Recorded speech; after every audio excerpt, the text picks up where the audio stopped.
ایک بار میں ریاض جانے کے لیے 1 گھنٹہ پہلے گھر سے نکلا، لیکن راستے میں رش اور چیکنگ کی وجہ سے میں ایئرپورٹ لیٹ پہنچا۔ جلدی سے گاڑی پارکنگ میں کھڑی کی اور دوڑتے ہوئے کاؤنٹر پر جا پہنچا۔ کاؤنٹر پر موجود ملازم سے میں نے کہا، مجھے ریاض جانا ہے۔ اس نے کہا، ریاض والی فلائٹ تو بند ہو چکی ہے۔ میں نے کہا، پلیز مجھے ضرور آج شام ریاض پہنچنا ہے۔ اس نے کہا، زیادہ باتوں کی ضرورت نہیں ہے، اس وقت آپ کو کوئی بھی جانے نہیں دے گا۔ میں نے کہا، اللہ تمہارا حساب کر دے۔ اس نے کہا، اس میں میرا کیا قصور ہے؟ بہرحال میں ایئرپورٹ سے باہر نکلا، حیران تھا کیا کروں، ریاض جانے کا پروگرام کینسل کر دوں یا اپنی گاڑی سٹارٹ کر کے روانہ ہو جاؤں یا ٹیکسی میں چلا جاؤں۔ بہرحال ٹیکسی میں جانے والی بات پر اتفاق کیا۔ ایئرپورٹ کے باہر ایک پرائیویٹ گاڑی کھڑی تھی۔ میں نے پوچھا، ریاض کے لیے کتنا لوگے؟ اس نے کہا، 500 ریال۔ میں نے 450 ریال میں بڑی مشکل سے راضی کیا اور اس کے ساتھ بیٹھ کر ریاض کے لیے روانہ ہو گیا۔ بیٹھتے ہی میں نے اس سے کہا کہ گاڑی تیز چلانی ہے۔ اس نے کہا، فکر مت کرو۔ واقعی اس نے خطرناک حد تک گاڑی دوڑانا شروع کر دی۔ راستے میں اس سے کچھ باتیں ہوئیں۔ اس نے میری جاب اور خاندان کے متعلق کچھ سوالات کیے اور کچھ سوالات میں نے بھی پوچھ لیے۔ اچانک مجھے اپنی والدہ کا خیال آیا کہ ان سے بات کر لوں۔ میں نے موبائل نکالا اور والدہ کو فون کیا۔ انہوں نے پوچھا، بیٹے کہاں ہو؟ میں نے جہاز کے نکل جانے اور ٹیکسی میں سفر کرنے والی بات بتا دی۔ ماں نے دعا دی، بیٹے اللہ تمہیں ہر قسم کے شر سے بچا دے۔ میں نے کہا، انشاءاللہ جب میں ریاض پہنچ جاؤں گا تو آپ کو اطلاع دے دوں گا۔ قدرتی طور پر میرے دل پر ایک پریشانی چھا گئی اور مجھے ایسا لگ رہا تھا جیسے کوئی مصیبت میرا انتظار کر رہی ہو۔ اس کے بعد میں نے اپنی بیوی کو فون کیا۔ میں نے اس سے بھی ساری بات بتا دی اور اسے ہدایت کی کہ بچوں کا خیال رکھے، بالخصوص چھوٹی بچی کا۔ اس نے کہا، جب سے تم گئے ہو مسلسل آپ کے بارے میں پوچھ رہی ہے۔ میں نے کہا، میری بات کرواؤ۔ بچی نے کہا، بابا آپ کب آئیں گے؟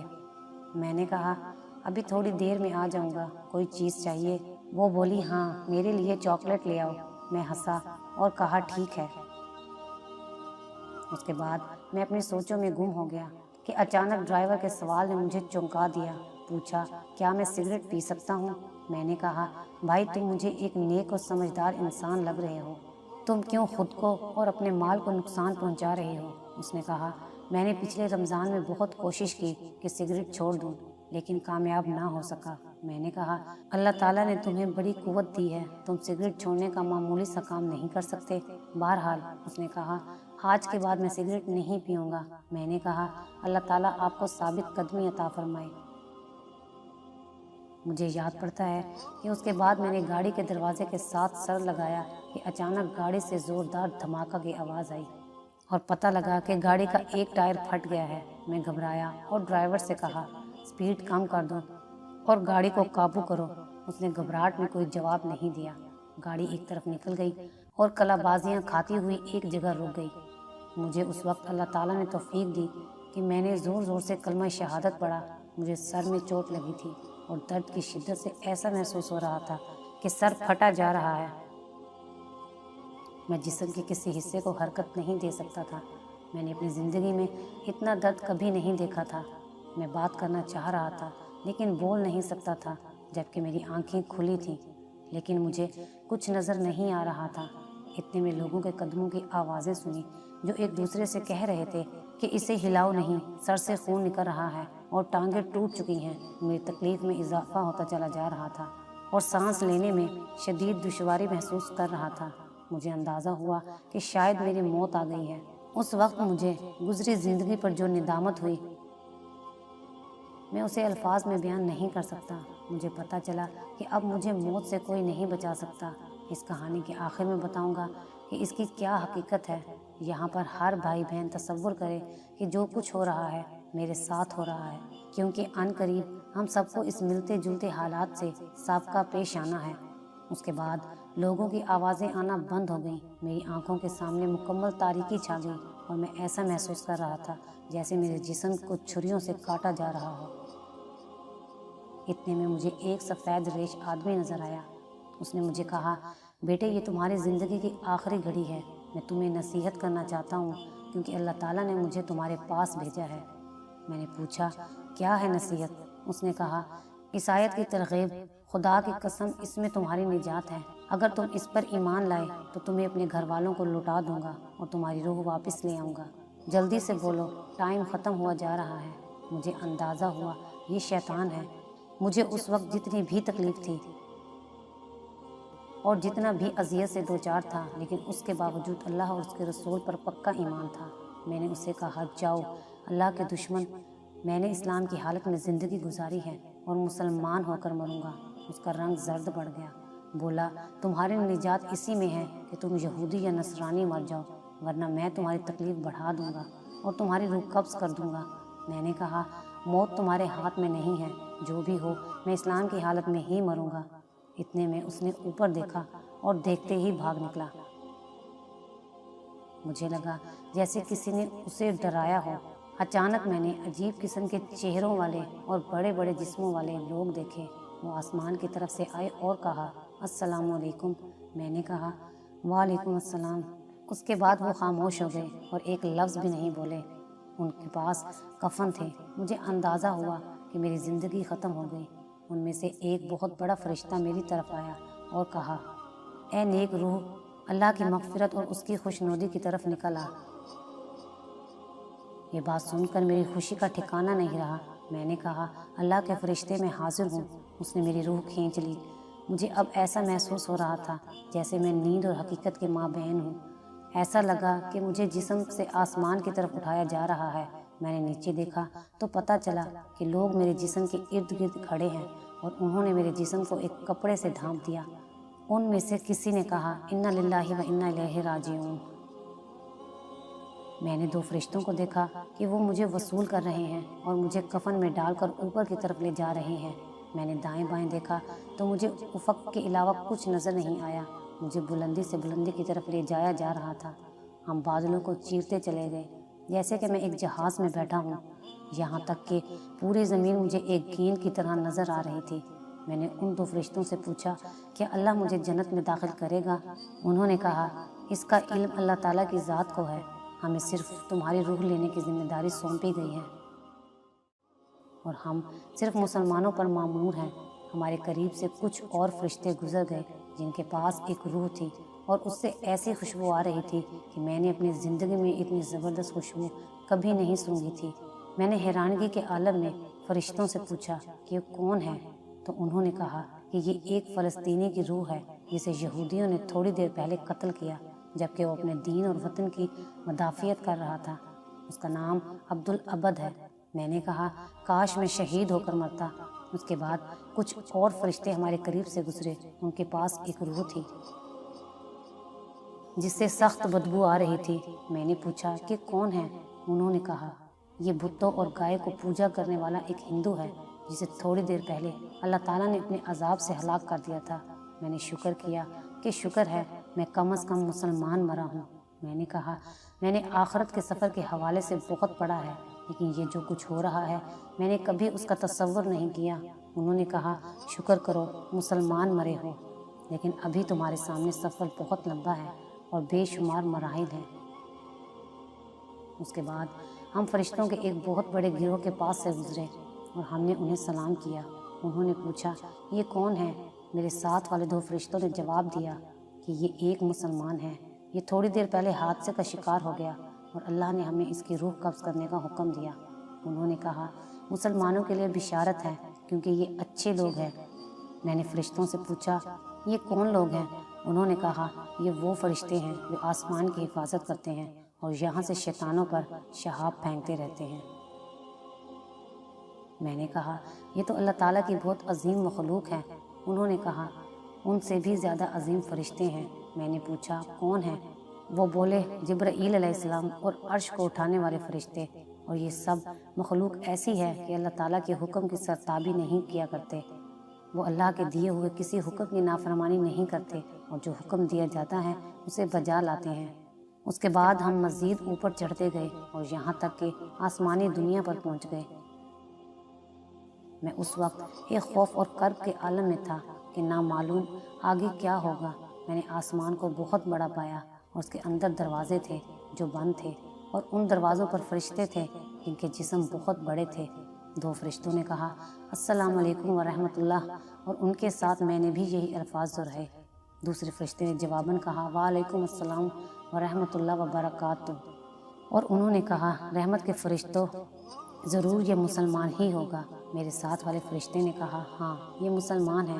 انہوں نے کہا تم اندر آ سکتے ہو، کیونکہ آسمان کے دروازے صرف مسلمانوں کے لیے کھلتے ہیں۔ کافروں کے بارے میں اللہ تعالیٰ کا حکم ہے، کافروں کے لیے آسمان کے دروازے نہیں کھلیں گے۔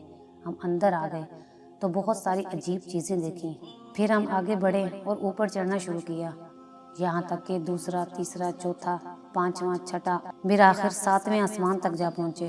یہ آسمان باقی تمام آسمانوں سے بڑا نظر آیا، جیسے ایک بہت بڑا سمندر۔ فرشتے کہہ رہے تھے مجھ پر ایک بہت بڑی ہیبت طاری ہوئی، سر نیچے کیا اور آنسو جاری ہوئے۔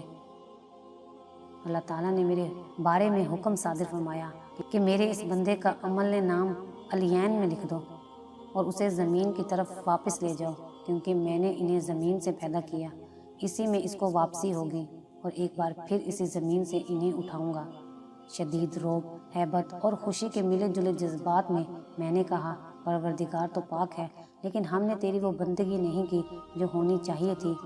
فرشتے مجھے لے کر واپس زمین کی طرف روانہ ہوئے، اور جہاں جہاں سے گزرتے گئے دوسرے فرشتوں کو سلام کرتے گئے۔ میں نے راستے میں ان سے پوچھا کیا میں اپنے جسم اور گھر والوں کے متعلق جان سکتا ہوں؟ انہوں نے کہا اپنے جسم کو عنقریب تم دیکھ لو گے، لیکن جہاں تک تمہارے گھر والوں کا تعلق ہے ان کی نیکیاں آپ کو پہنچتی رہیں گی، لیکن تم انہیں دیکھ نہیں سکتے۔ اس کے بعد وہ مجھے زمین پر لے آئے اور کہا اب تم اپنے جسم کے ساتھ رہو، ہمارا کام ختم ہو گیا، اب قبر میں تمہارے پاس دوسرے فرشتے آئیں گے۔ میں نے کہا اللہ تعالیٰ آپ کو جزائے خیر دے، کیا میں پھر کبھی آپ کو دیکھ سکوں گا؟ انہوں نے کہا قیامت کے دن، اور اس کے ساتھ ان پر ہیبت طاری ہوئی۔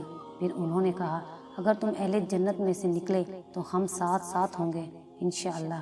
میں نے پوچھا جو کچھ میں نے دیکھا اور سنا کیا اس کے بعد بھی میرے جنت جانے میں کوئی شک رہ گیا ہے؟ انہوں نے کہا تمہارے جنت جانے کے بارے میں اللہ ہی بہتر جانتا ہے۔ تمہیں جو عزت و اکرام ملا وہ اس لیے کہ تم مسلمان مرے ہو، لیکن تمہیں اعمال کی پیشی اور میزان سے ضرور سابقہ پیش آنا ہے۔ مجھے اپنے گناہ یاد آئے اور کہا کہ زور زور سے روں۔ انہوں نے کہا اپنے رب سے نیک گمان کرو، کیونکہ وہ کسی پر ظلم ہرگز نہیں کرتا۔ اس کے بعد انہوں نے سلام کیا اور بڑی تیزی سے اوپر کی طرف اٹھ گئے۔ میں نے اپنے جسم پر نظر دوڑائی، میری آنکھیں بند تھیں اور میرے ارد گرد میرے بھائی اور والد صاحب رو رہے تھے۔ اس کے بعد میرے جسم پر پانی ڈالا گیا تو مجھے پتہ چلا کہ مجھے غسل دیا جا رہا ہے۔ ان کے رونے سے مجھے تکلیف ملتی تھی، اور جب میرے والد دعا کرتے کہ اللہ تعالیٰ تم پر رحم فرمائے تو ان کی یہ بات مجھے راحت پہنچاتی تھی۔ اس کے بعد میرے جسم کو سفید کفن پہنچایا گیا۔ میں نے اپنے دل میں کہا افسوس میں اپنے جسم کو اللہ کی راہ میں ختم کرتا، کاش میں شہید مرتا، افسوس میں ایک گھڑی بھی اللہ کے ذکر یا نماز یا عبادت کے بغیر نہ گزارتا، کاش میں شب و روز اللہ کی راہ میں مال خرچ کرتا، افسوس ہائے افسوس۔ اتنے میں لوگوں نے میرا جسم اٹھایا۔ میں اپنے جسم کو دیکھ رہا ہوں، لیکن نہ تو اس کے اندر جا سکتا ہوں اور نہ ہی دور ہو سکتا ہوں۔ ایک عجیب سی صورتحال سے دوچار تھا۔ مجھے جب اٹھایا گیا تو جو چیز میرے لیے اس وقت تکلیف دہ تھی وہ میرے گھر والوں کا رونا تھا۔ میرا دل چاہ رہا تھا میں اپنے ابا سے کہہ دوں ابا جان پلیز رونا بند کر دیں، بلکہ میرے لیے دعا کریں، کیونکہ آپ کا رونا مجھے تکلیف دے رہا ہے۔ میرے رشتہ داروں میں اس وقت جو کوئی میرے لیے دعا کرتا تو اس سے مجھے راحت مل جاتی تھی۔ مجھے مسجد پہنچایا گیا اور وہاں اتارا گیا، اور میں نے سنا کہ لوگ نماز پڑھنے لگے ہیں۔ مجھے شدید خواہش ہوئی کہ میں بھی ان کے ساتھ نماز میں شریک ہو جاؤں۔ میں نے سوچا کتنے خوش قسمت ہیں یہ لوگ کہ نیکیاں کما رہے ہیں، جبکہ میرا عمل نامہ بند ہو گیا ہے۔ نماز ختم ہوئی تو مؤذن نے اعلان کیا، امام میرے قریب آیا اور نماز جنازہ شروع کی۔ میں حیران ہوا کہ وہاں بہت سارے فرشتے آ گئے جو ایک دوسرے سے باتیں کر رہے تھے کہ نماز پڑھنے والے کتنے لوگ ہیں اور ان میں کتنے موحد ہیں جو اللہ کے ساتھ شرک نہیں کرتے۔ چوتھی تکبیر میں نے دیکھا کہ فرشتے کچھ لکھ رہے ہیں۔ مجھے اندازہ ہوا کہ وہ لوگوں کی دعائیں لکھ رہے ہوں گے۔ اس وقت میرے دل میں خواہش پیدا ہوئی کہ امام اس رکعت کو مزید لمبی کر دے کیونکہ لوگوں کی دعاؤں سے مجھے عجیب سی راحت اور سرور مل رہا تھا۔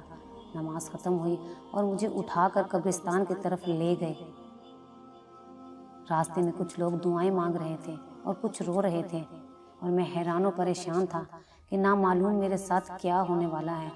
مجھے اپنے تمام گناہوں اور غلطیاں اور ظلم اور جو غفلت کی گھڑیاں میں نے دنیا میں گزاری تھی، ایک ایک چیز سامنے آ رہی تھی۔ ایک شدید ہیبت کا عالم تھا جس میں میں گزر رہا تھا۔ الغرض قبرستان پہنچ کر مجھے اتارا گیا۔ اس وقت مختلف قسم کی آوازیں سننے میں آئیں۔ کوئی کہہ رہا ہے جنازے کو راستہ دے دو، کوئی کہہ رہا ہے اس طرف سے لے جاؤ، کوئی کہتا ہے قبر کے قریب لکھ دو۔ یا اللہ، میں نے کبھی اپنے بارے میں ایسی باتیں نہیں سوچی تھیں۔ مجھے قبر میں روح اور جسم کے ساتھ اتارا گیا، لیکن انہیں صرف میرا جسم نظر آ رہا تھا، روح نہیں نظر آ رہی تھی۔ اس کے بعد لاحت کو بند کرنا شروع کر دیا۔ میرا دل چاہا کہ چیخ چیخ کے کہہ دوں کہ مجھے یہاں نہ چھوڑیں، پتہ نہیں میرے ساتھ کیا ہوگا، لیکن میں بول نہیں سکتا تھا۔ الغرض مٹی ڈالنی شروع ہوئی اور قبر میں گھپ اندھیرا چھا گیا۔ لوگوں کی آوازیں بند ہوتی چلی گئیں، لیکن میں ان قدموں کی آوازیں سن رہا تھا۔ ان میں سے جو کوئی میرے لیے دعا کرتا تو اس سے مجھے سکون مل جاتا تھا۔ اچانک قبر مجھ پر تنگ ہو گئی اور ایسا لگا کہ میرے پورے جسم کو کچل دے گی، اور قریب تھا کہ میں ایک چیخ نکال دوں، لیکن پھر دوبارہ اصلی حالت پر آ گئی۔ اس کے بعد میں نے ایک طرف دیکھنے کی کوشش کی کہ اچانک دو ہیبت ناک قسم کے فرشتے نمودار ہوئے، جن کے بڑے بڑے جسم، کالے رنگ اور نیلی آنکھیں تھیں۔ ان کی آنکھوں میں بجلی جیسی چمک تھی، اور ان میں سے ایک کے ہاتھ میں گرز تھا، اگر اس سے پہاڑ کو مارے تو اسے ریزہ ریزہ کر دے۔ ان میں سے ایک نے مجھے کہا بیٹھ جاؤ، تو میں فوراً بیٹھ گیا۔ اور پھر اس نے کہا تمہارا رب کون ہے؟ جس کے ہاتھ میں گز تھا وہ مجھے بغور دیکھ رہا تھا۔ میں نے جلدی سے کہا میرا رب اللہ ہے۔ جواب دیتے وقت مجھ پر کپ کپی طاری تھی، اس لیے نہیں کہ مجھے جواب میں کوئی شک تھا، بلکہ ان کے رعب کی وجہ سے۔ پھر اس نے مزید 2 سوال کیے کہ تمہارا نبی کون ہے اور تمہارا دین کون سا ہے، اور الحمدللہ میں نے ٹھیک جواب دے دیے۔ انہوں نے کہا اب تم قبر کے عذاب سے بچ گئے۔ میں نے پوچھا کیا تم منکر و نکیر ہو؟ انہوں نے جواباً کہا ہاں، اور بولے کہ اگر تم صحیح جوابات نہ دیتے تو ہم تمہیں اس گز سے مارتے اور تم اتنی چیخیں نکالتے کہ اسے زمین کی ساری مخلوق سن لیتی سوائے انسانوں اور جنوں کے، اور اگر جنس و انس اسے سن لیں تو بے ہوش ہو جائیں۔ میں نے کہا اللہ کا شکر ہے کہ اس نے مجھے اس مصیبت سے بچا لیا۔ اس کے بعد وہ چلے گئے اور ان کے جانے سے مجھے قدرے اطمینان حاصل ہوا۔ ان کے چلے جانے کے ساتھ ہی مجھے سخت گرم محسوس ہوئی، اور مجھے لگا کہ میرا جسم جلنے والا ہے، جیسے کہ جہنم سے کوئی کھڑکی کھولی گئی ہو۔ اتنے میں 2 اور فرشتے نمودار ہوئے اور کہا السلام علیکم۔ میں نے جواب دیا وعلیکم السلام۔ انہوں نے کہا ہم فرشتے ہیں، ہم قبر میں تمہارے اعمال تمہیں پیش کرنے آئے ہیں، تاکہ قبر میں قیامت تک تمہیں اپنی نیکیوں کا جو بدلہ ملنا چاہیے وہ مل جائے۔ میں نے کہا اللہ کی قسم جس سختی اور اذیت سے میں دوچار ہوں، میں نے کبھی اس کے متعلق سوچا نہیں تھا۔ پھر میں نے پوچھا کیا میں ایک سوال کر سکتا ہوں؟ انہوں نے کہا کر لو۔ میں نے پوچھا کیا میں اہل جنت میں سے ہوں، اور کیا اتنی ساری تکلیفیں جھیلنے کے بعد بھی میرے لیے جہنم جانے کا خطرہ ہے؟ انہوں نے کہا تم ایک مسلمان ہو، اللہ اور اس کے رسول صلی اللہ علیہ وآلہ وسلم پر ایمان لائے ہو، لیکن جنت جانے کا علم ایک اللہ کے علاوہ کسی کو نہیں ہے۔ بہرحال اگر تم جہنم چلے بھی گئے تو وہاں ہمیشہ نہیں رہو گے، کیونکہ تم موحد ہو۔ یہ سن کر میری آنکھوں سے آنسو جاری ہو گئے، اور میں نے کہا اگر اللہ نے مجھے دوزخ بھیج دیا تو پتہ نہیں میں وہاں کتنا عرصہ رہوں گا۔ انہوں نے کہا اللہ تعالیٰ سے امید رکھو، کیونکہ وہ بہت کریم ہے، اور اب ہم تمہارے اعمال پیش کر رہے ہیں، تمہاری بلوغت کے وقت سے تمہارے ایکسیڈنٹ کے وقت تک۔ انہوں نے کہا سب سے پہلے ہم نماز سے شروع کرتے ہیں، کیونکہ کافر اور مسلمانوں کے مابین فرق کرنے والی چیز نماز ہے، لیکن فی الحال تمہارے سارے اعمال معلق ہیں۔ میں نے حیرانگی سے پوچھا میں نے اپنی زندگی میں بہت سارے نیک اعمال کیے ہیں، آخر میرے اعمال معلق کیوں ہیں؟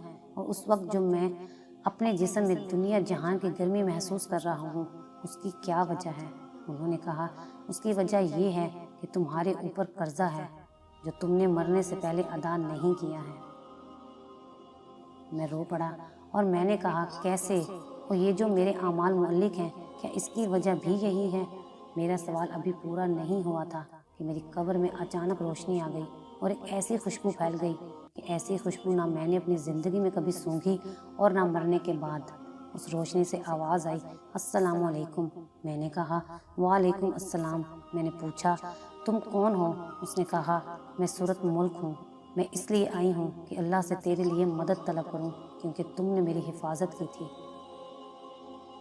کہ جو کوئی سورۃ ملک پڑھے گا قبر میں اس کے لیے نجات کا ذریعہ ہوگی۔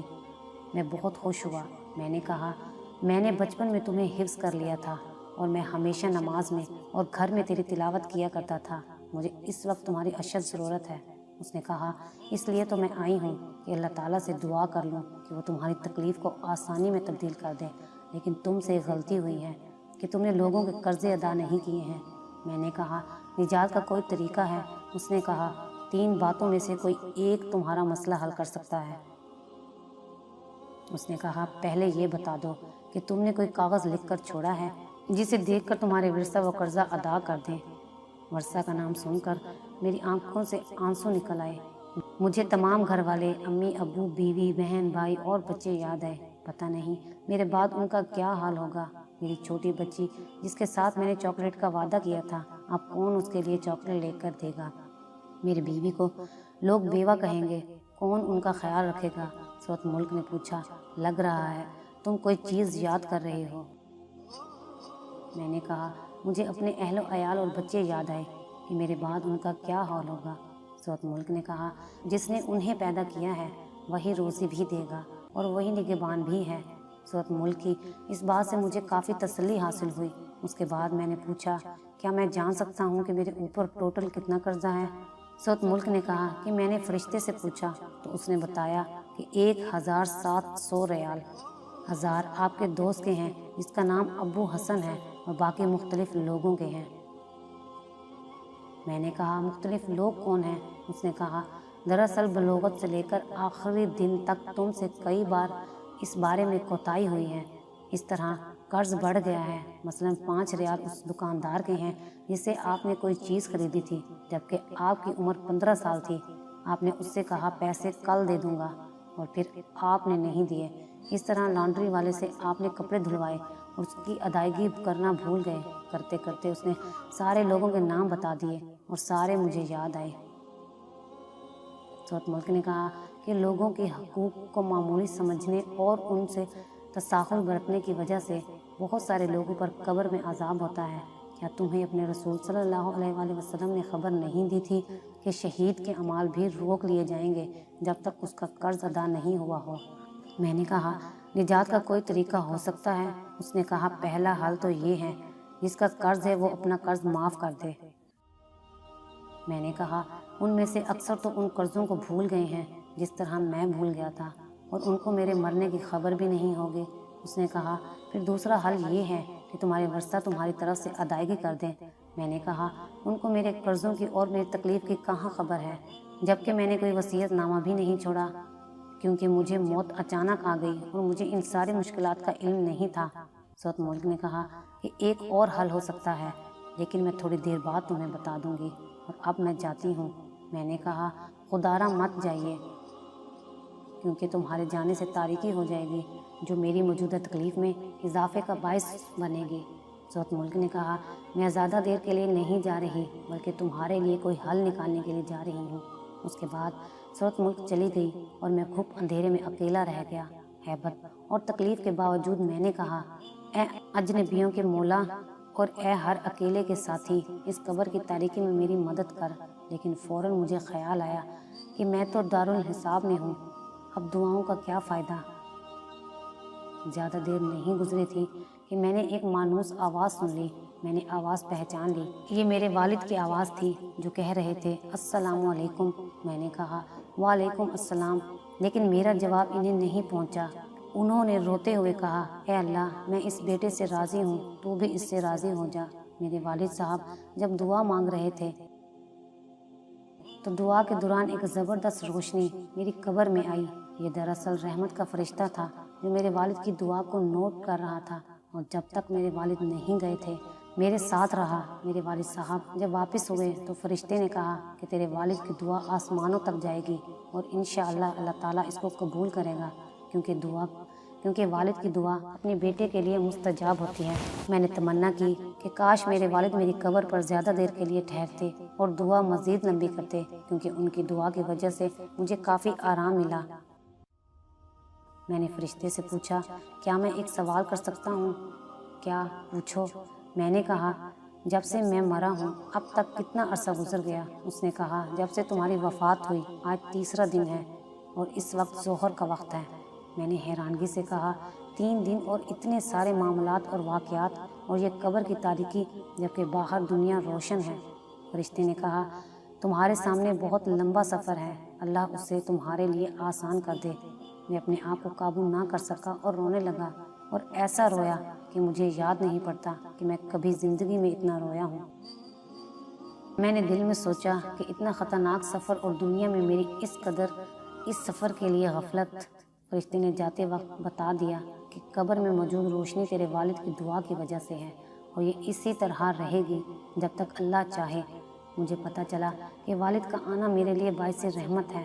میں نے تمنا کی کہ کاش میرے ابو میری آواز سن لیں اور میں انہیں بتا دوں، ابو میرے قرضوں کی ادائیگی کر دیں اور میری طرف سے صدقے کر دیں، اللہ کے واسطے میرے لیے دعا کریں، لیکن کون ہے جو انہیں بتا دے؟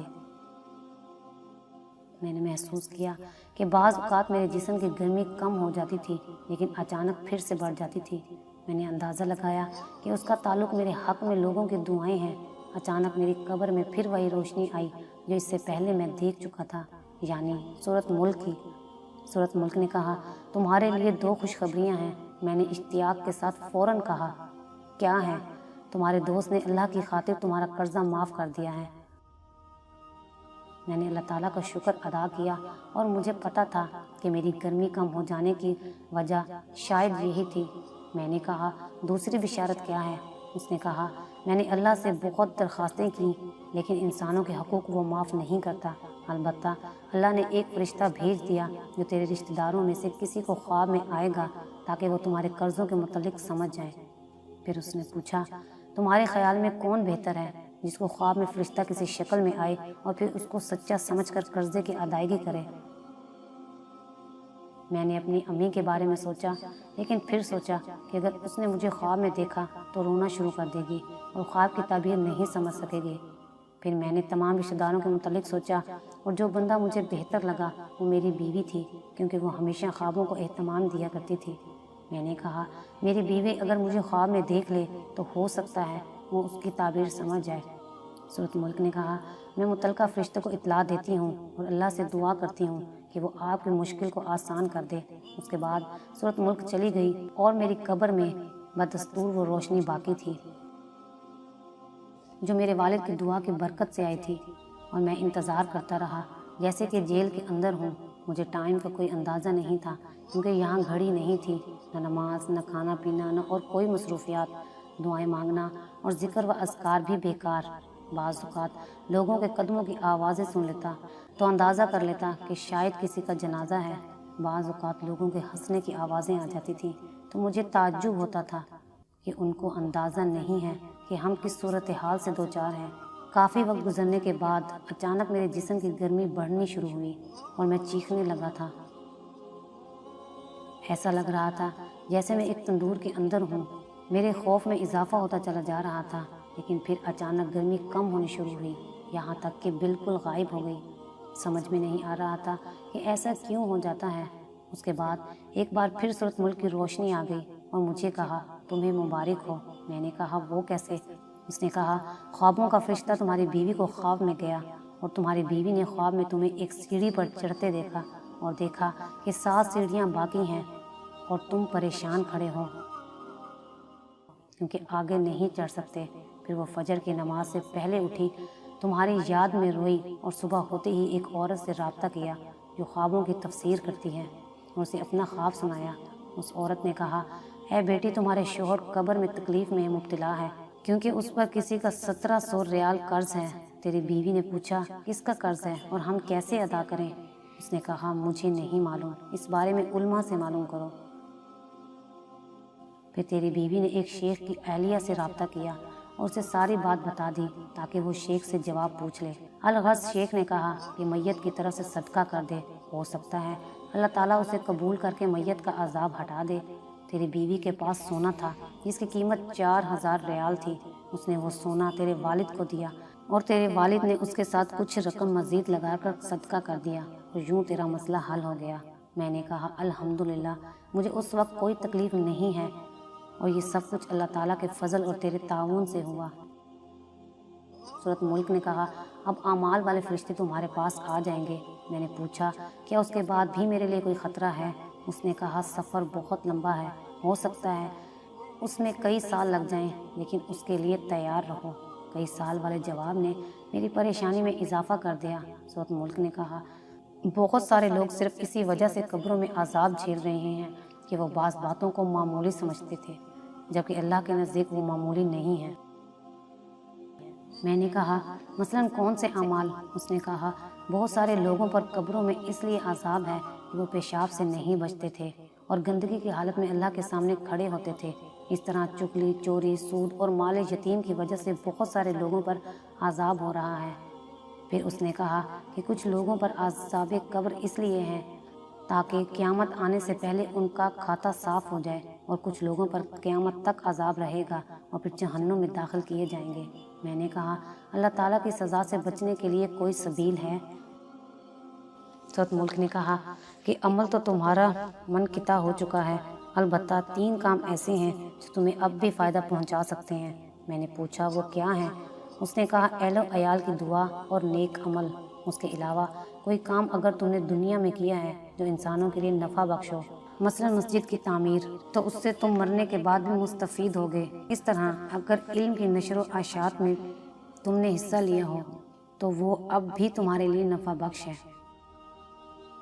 میں نے کہا میں کتنا بدبخت ہوں کہ دنیا میں کتنے عمل کے مواقع تھے جس سے میں نے کوئی فائدہ نہیں اٹھایا، اور آج بے یار و مددگار قبر میں پڑا ہوں۔ میرا دل چاہا میں چیخ چیخ کر لوگوں کو پکاروں کہ اے لوگوں قبر کے لیے تیاری کر لو۔ خدا کی قسم اگر تم لوگوں نے وہ کچھ دیکھا جو میں نے دیکھا تو مسجدوں سے باہر نہیں نکلو گے اور اللہ کی راہ میں سارا مال لگا دو گے۔ سورۃ ملک نے کہا مردہ لوگوں کی نیکیاں عام طور پر شروع کے دنوں میں بہت ہوتی ہیں، لیکن اس کے بعد رفتہ رفتہ کم ہوتی چلی جاتی ہیں۔ میں نے پوچھا کیا یہ ممکن ہے کہ میرے گھر والے اور میرے رشتہ دار مجھے بھول جائیں گے؟ مجھے یقین نہیں آ رہا ہے کہ وہ اتنی جلدی مجھے بھول جائیں گے۔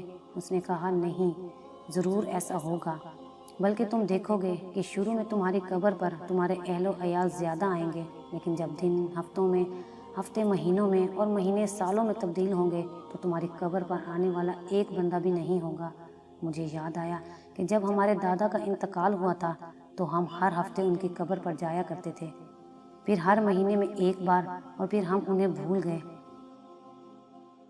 اور مہینے گزرتے گئے اور میری مدد کے لیے کوئی نہ تھا سوائے چند اعمال کے جو مجھے پہنچتے تھے، یا میرے والد، بھائیوں اور دوسرے رشتہ داروں کا میری قبر پر آنا جو رفتہ رفتہ کم ہوتا گیا۔